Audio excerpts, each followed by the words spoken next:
I'm 58. I've had too many summers end where I've had a sense of disappointment about all the things that happened that I would have liked to do, but that I never made happen. They just happened without me. I would have liked to have gone to the farmer's market a few times, the concerts that were going to be in the park one evening a week, eating outside at certain restaurants while the weather was still nice. It would have been nice to go to at least one Major League Baseball game.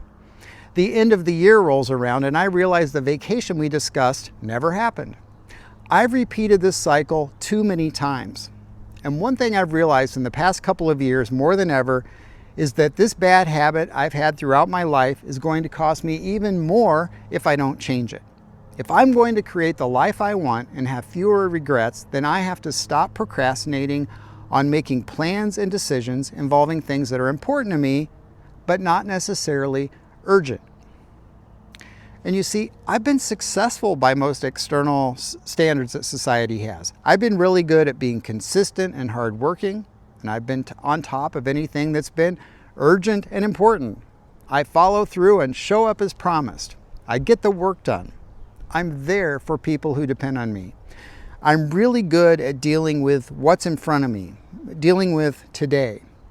But I've been really bad at making plans to do things that are actually important to me in the big picture, but that don't need any action taken today. And I'm working on changing this going forward. So if you're close to my age, I'm sure you're well aware of your own mortality and that you don't have forever to do whatever it is you told yourself you'll do. But here's something I don't think people consider seriously enough. The youth of our senior years, or our go-go years, or whatever you want to call them, the years where you're physically and cognitively healthy enough to really enjoy more freedom, my friends, those years are already here, regardless of our opinions about it. This idea of our go-go years, which by the way is normally followed by the slow-go years and then the no-go years, always is discussed in the context of retirement. But it happens quietly behind the scenes, whether we're retired or not. And I think it's a major mistake to decide you'll mentally process all of that if and when you're actually retired. I believe, regardless of whether you're able to or want to retire or not, it's vital to reframe this and focus on the reality that we all only have so many healthy and capable years remaining. Now, we don't know how long that'll be, of course, but the window for sure is getting shorter every year. Once I really absorbed all of this, I decided to leave my long career at 58. Does that mean I'm retired? I don't actually know. I think people argue way too much about the word retirement and whether someone is technically retired if they're still doing work that's meaningful to them and getting paid to do it, even though they've left their full-time job or career. I don't get hung up on the term. I just know that something shifted in how I started thinking about my time. I started asking myself questions I'd never seriously sat with before. What do I actually want the next 15 to 20 years to look like? And I don't mean it in some abstract vision board sort of way. I mean, what do I want a regular week to feel like? What kind of work do I want to keep doing? And what do I want to let go of? What energizes me and what drains me? Who do I want to spend my time with? I'd never given those questions the weight they deserve because they never felt urgent. There was always something more immediate to deal with. But I realized that if I kept waiting for these questions to become urgent, I'd end up another 5 or 10 years into this next chapter, running on autopilot and wondering where the time went. And then my health gave me a wake-up call I wasn't expecting. I've mostly taken good care of myself over the years, and I might appear to be in better health than many people my age, but I recently learned I have much stronger genetic risk factors for coronary artery disease than I was previously aware of. And I also have evidence of plaque buildup in my coronary arteries that I didn't even know I had. And I'm a doctor. Even as a physician, I've learned from my own experience how true it is that we tell ourselves we're fine because nothing appears wrong right now. But that doesn't actually mean we're as healthy as we think we are.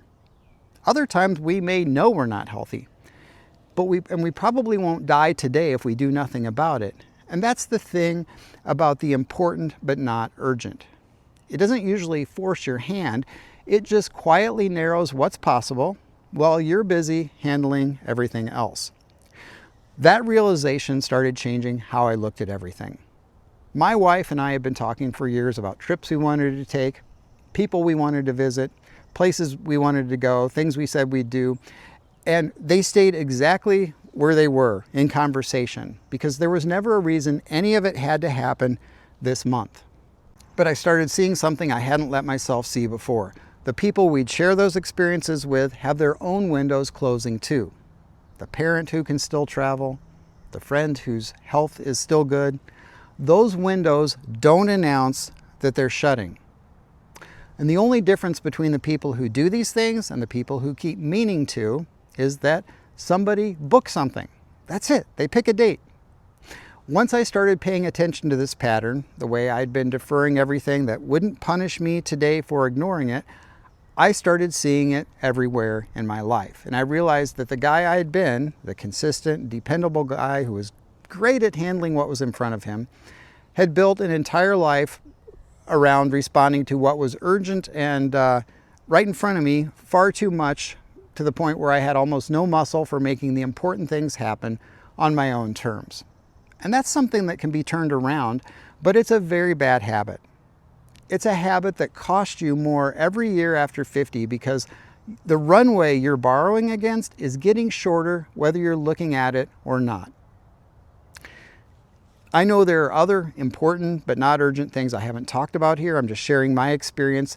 But if you're watching this and something came to mind, the conversation you keep meaning to have, the decision you keep pushing to next month, please share it in the comments below. It's people such as yourself sharing your story that make videos like this especially helpful and interesting to others.